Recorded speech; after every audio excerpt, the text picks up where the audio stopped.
Welcome back to Central News. Well, this segment is a little bit different. Kent's normally sitting where I am right now, but this time I'm going to interview him as we wrap up the rugby season for 2011, as the Rugby World Cup pretty much did that for us on Sunday. So joining me now is Kent. Welcome, Kent. How's it going, Katrina? Very well, thank you.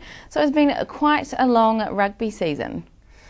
Yeah, it has. It's been pretty full on this season. I guess it hasn't really been as long as other seasons, because if you look back to last year, the ITM Cup was actually still going. That didn't finish till November. But as far as things we had to do this season, it's just been so full on, and everyone at the union is, to be honest, absolutely stuffed at the moment. And it was mainly due to the Rugby World Cup, and I know, you know, we've used that as an excuse, but I mean, the things that some of our senior management had to do around that World Cup as far as game day organisation is concerned was quite immense, and that put a lot of stress on staff underneath the senior management as far as community activity is concerned and our core responsibilities. But yeah, thinking back, I think we started pretty full on at first week of February. That's when we started all our coaching courses.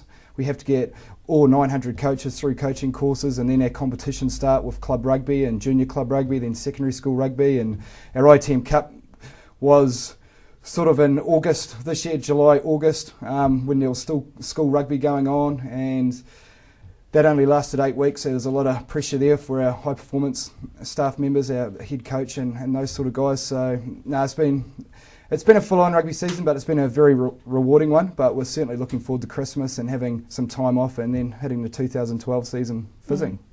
Well, just by what you said then, it's been a pressurised 2011 and rewarding. I guess Rugby World Cup would have been huge for Waikato, having some games there. Yeah, we had 3 good games of rugby. Obviously, we had the world champion All Black team there playing against Japan. But I think the 2 big games, well, the biggest one was probably Wales and Samoa. It was a sellout that day, and I'll never forget the Welsh supporters, you know, in the bars and on the streets before the game. And obviously, when they got inside the ground, they really added to the occasion by their singing and just their jovialness and their good-humoured banter. So the World Cup's been fantastic for Hamilton, and it's been fantastic for the country, obviously, as well. So do you think that stuff is going to build on from the Rugby World Cup now, or? Yeah, hopefully it will. You know, in an ideal world, we'd love to have rugby season to start probably tomorrow, so we get all those people that whose ideal world? Yeah, well, it'd just be, we could just capture all those maybe non-rugby people, or people who haven't supported rugby in the past. We could capture them and get them involved in our game. But obviously we've got another 3 or 4 months break, and hopefully a lot of those people will, you know, the memories of the World Cup are long-lasting, and they will just want to get involved in our game next year. So. Excellent. So how's Waikato rugby development shaping up at the moment, even though we are at the end of the year, so to speak?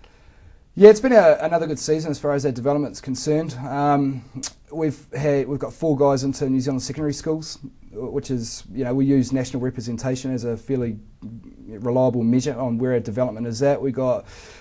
It hasn't been officially named yet, but we will get 7 guys into the New Zealand Under-17s development camp as well. Not only that, we've had 2 coaches, Andrew Douglas and Josh Hay, head coach and assistant coach in New Zealand secondary schools team. We also had 2 managers involved in that team, which is quite exciting for us.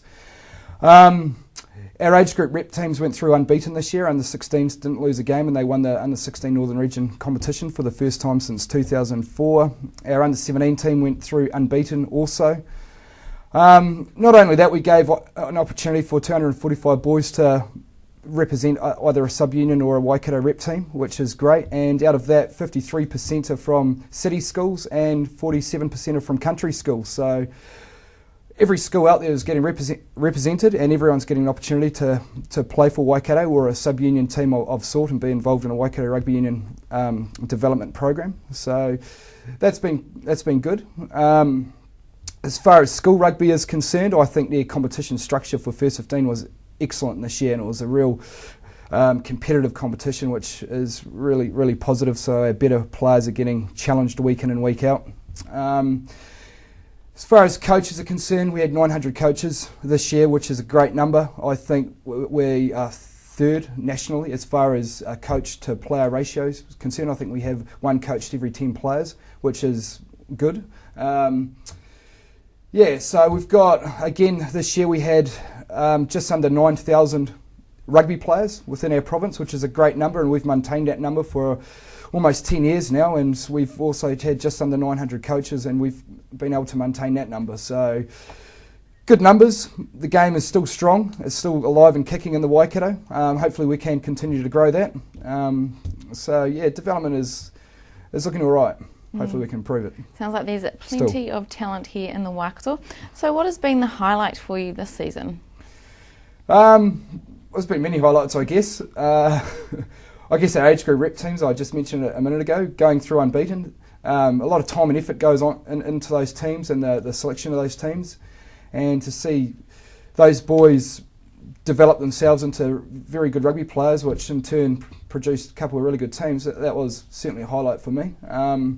I think the club final, Old Boys versus Fraser Tech, anyone who was there that day at Fred Jones will agree it was a magnificent final when it went down to the last play of the game with Fraser Tech stealing it from Old Boys, who had been pretty much unbeaten all year.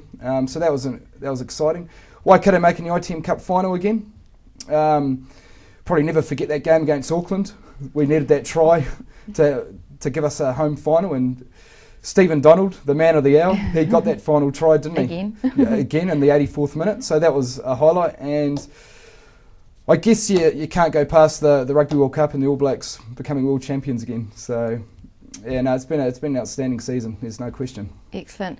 Well, we're at the end of the interview now, so we just want to thank you so much for your weekly rugby segments. It's really added to the show, and we no doubt will see you a bit over the summer with some summer sport, and then back again with rugby in the new year. So if you anything you want to say to the viewers, now's your time. Yeah, I'd just like to thank TV Central for having me on each week. It's been a great opportunity to recognise our community rugby people, and that's the whole point of this segment.